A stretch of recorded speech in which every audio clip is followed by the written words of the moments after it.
We are rounding out Mental Health Week, and I thought it was an important opportunity to speak with you, a Burlington resident who's had their own personal issues with mental health. And just before we get started on maybe some tips that you can offer people, especially in this time, can you give me a little bit of a background into your story? Absolutely, yeah. Thank you. First, thanks for the opportunity today to talk about Mental Health Week. So I've been on my wellness journey with mental health for quite a long time, actually.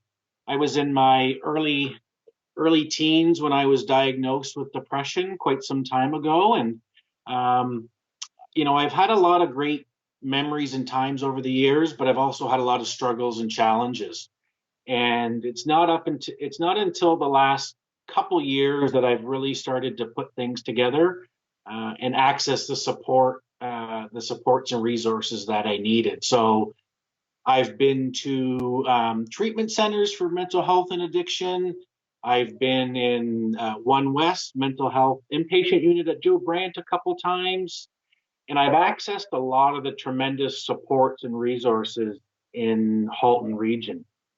Organizations like ADAPT, peer support group called Teach, Canadian Mental Health Association, the John Howard Society.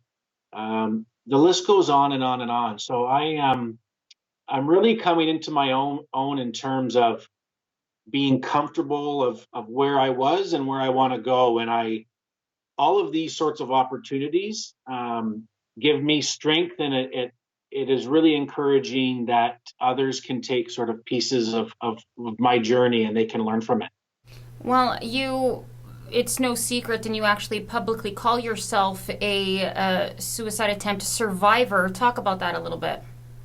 Yeah, so I my mental health and addiction challenges were really sort of coming to a head just over 4 years ago, and I had sort of reached out for support, accessed some support, and then I everything in my life just kept getting worse and worse. And um, I had ruined sort of relationships with family and friends, and I was having struggles at work, and I wasn't taking my medication properly, and I was my addiction challenges were sort of going through the roof, and I'd sort of given up all hope. And I thought it was, taking all sorts of prescription pills and alcohol that I really didn't want to be on this earth anymore. And that's a terrifying spot to be in, that your overall mental health and wellness can deteriorate to such a point and become so sick.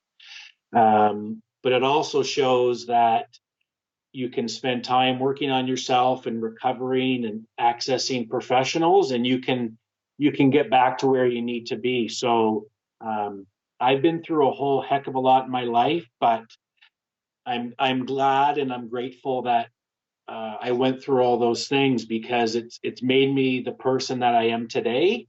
And it wasn't until I started talking to people about how much I was struggling and being vulnerable that I really started to grow as a person and as a human being. And I take pride in letting people know where I've been, and I'm extremely grateful to be here today. So, then let's talk about the time period that we're in. It is COVID-19, social distancing restrictions. You know what it's like to feel alone and not be able to reach out. So, at a time like this, in particular, it being Mental Health Week, what are some of the things that we should be, anybody out there, any resident in Halton really watching this, should be aware of, or what do you think we should do in order to make sure that we take care of our mental health basically during this time? Yeah, mental health is challenging enough to sort of look after, and then given the COVID-19 sort of restrictions and how quickly everything's changed, I think what I found really helpful over the last 2 months or so is, number one, limiting social media. And I ran into that. The first week or so, I was kind of obsessed with the news. online news channels, and I had to sort of set a healthy boundary with myself and say, is this really helpful? I don't need to be looking at my phone 4 and 5 hours a day, reading all the newspapers and keeping up. So limiting my social media was a big part. And really for me, focusing on day to day, not looking too far ahead, and not trying to crystal ball what may or may not happen, and really doing my best to live in the moment and focus on the day, which includes, connecting with my support network, so family and friends, um, scheduling phone calls with my concurrent disorder clinician through Adapt. So making sure that I'm staying connected, but the way I'm connected is in a much different way. And I really value the importance of, other than emailing and texting friends, take the time to FaceTime, to Skype, to have a Zoom session. Those sorts of things really helped. Um, because change is hard for a lot of people. I know it was for me for many, many, many years. But I said this, I was speaking somewhere else last week, and I said, I think because I've been in situations in my life where I didn't have the opportunity to leave a facility. For example, when I was in the psychiatric unit, I was, I couldn't do things when I wanted to do them.